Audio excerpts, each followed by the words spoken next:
Humarap sa pagdinig ng Kamara ngayong araw ang Department of Energy at attached agencies nito para sa kanilang panukalang pondo sa susunod na taon.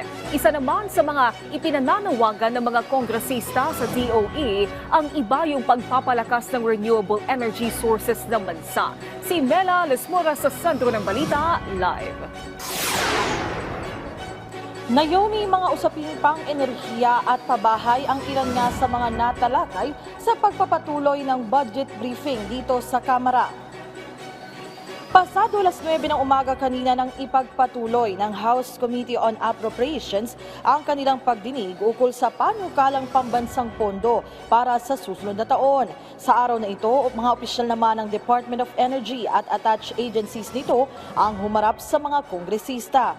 Sa 2025, higit 3 billion pesos ang hinihinging budget ng kagawaran para mapagbuti pa ang serbisyo ng enerhiya sa bansa. Sa talakayan, isa sa mga binusisi ng mga kongresista ang mga hakbang ng gobyerno para mapalakas pa ang renewable energy sources sa bansa.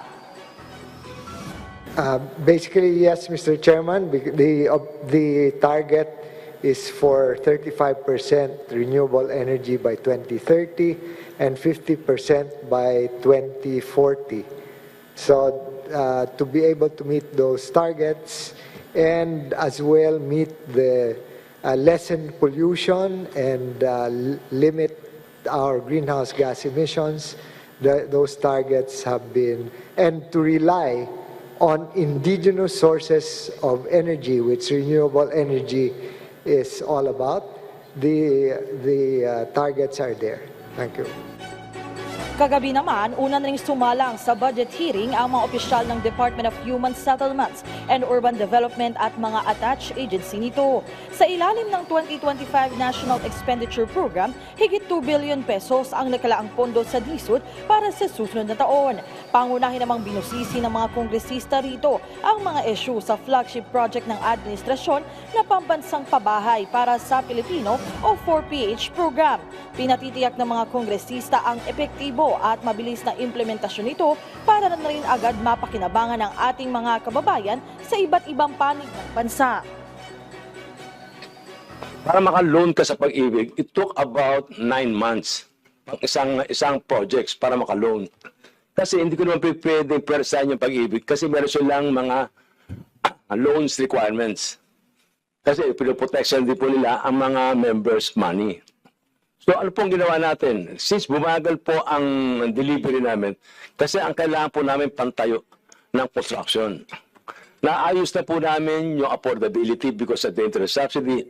Nagkaroon rin kami access to funds because the private sector are willing to finance the housing production. So what we're trying to do right now is we're trying to correct and go to our existing resettlement sites and try to fix the problem of water, electricity, community facilities, etc., Madam Chair. Of our housing productions are calamity housing units, which are non-recoverable, and our MOE and salaries are not from DAGA, it's sourced from our internal revenue, Madam Chair.